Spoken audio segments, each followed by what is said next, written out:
At my grandparents' 50th anniversary, Uncle Marcus raised his glass and said loudly, "To Elena, who just closed that big hospitality deal. The one who actually brings honor to this family." Laughter rippled. Elena gave her modest, head-tilted smile, the one that made strangers want to protect her. Then Aunt Lydia, voice syrupy, turned to me. "And Sophia, still doing whatever it is you do in that little planning office, right? Bless your heart for showing up anyway. Not everyone can be a star." Elena laughed softly, warmly, the sound like wind chimes. "Come on, Aunt Lyd. Sophia tries. She always tries so hard." She reached across two cousins to pat my hand, her touch light and pitying. "It's okay that some of us were just meant to be support staff in life." Grandpa chuckled. "Exactly." Elena lights up the room. "Sophia, well, at least she's reliable about the dishes." The table erupted in fond laughter, the kind families reserve for familiar jokes. My mother didn't even glance my way. She was too busy refilling Elena's wine. I kept my face calm, hands folded in my lap. No one noticed the way my thumbnail pressed into my palm until it left a crescent. Why do I still come?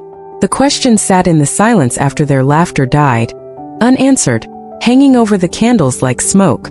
I learned early what my place was. Age 8, my birthday. The house smelled of chocolate cake, but the big one with the fondant roses was for Elena's party the week before.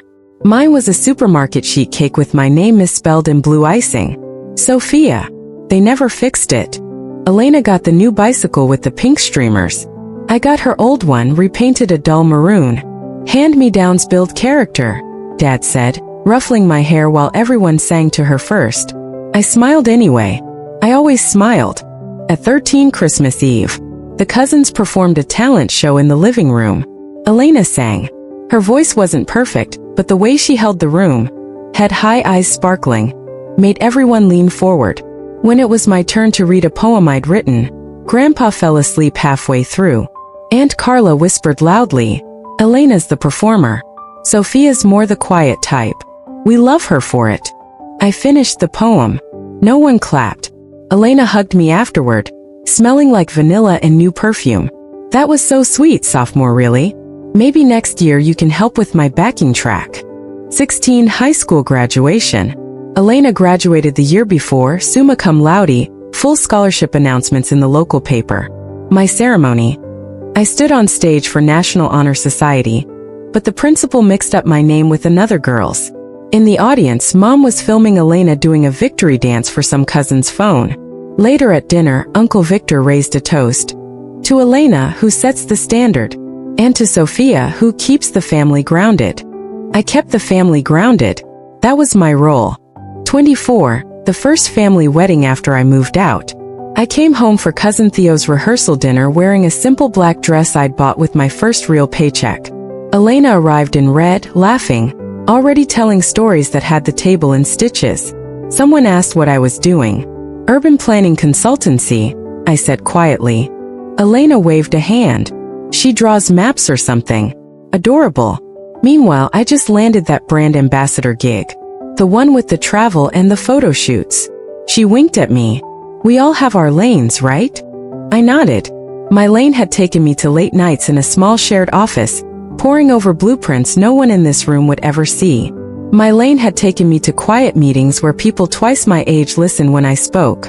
My lane had made me wealthy beyond anything they could imagine. But I never told them. I wanted just once to be loved without the ledger. The last few months had been worse. 3 weeks ago, at another Sunday dinner, Elena announced she was pivoting her influencer work into a boutique hospitality venture, renovating an old family-adjacent property into glamping cabins. Everyone clapped. I mentioned I had to leave early for a site visit. Site visit? Dad teased. "Big plans for the Park District, huh?" I smiled. "Something like that." No one asked follow-up questions. They never did. Hint 1 unnoticed. 2 weeks ago, Elena needed help choosing finishes for her project. I suggested a particular reclaimed wood supplier known for heritage work. She rolled her eyes. "Sophia, no one cares about authentic grain except you and your little drawings." My phone buzzed. An email from the Riverside Renaissance Oversight Board confirming final phase approvals. I silenced it. Hint 2. Last weekend, I missed the family barbecue entirely. Work emergency, I texted. Elena posted a group photo without me, caption, "Core family only." When I finally arrived Monday evening to drop off Grandma's forgotten medication, my mother sighed. "You always pick the worst times." Elena was here all weekend being helpful. My keys rested on the counter, plain fob, but the car in the driveway was the understated hybrid whose custom order had taken 6 months. No one noticed. Hint 3. Every small cut landed exactly where it always had. And still I came. Because quiet hope dies slower than loud anger. The big reunion was supposed to be joyful. 70 relatives under the old oak trees at the family lake house. Strings of lights, a live band, speeches.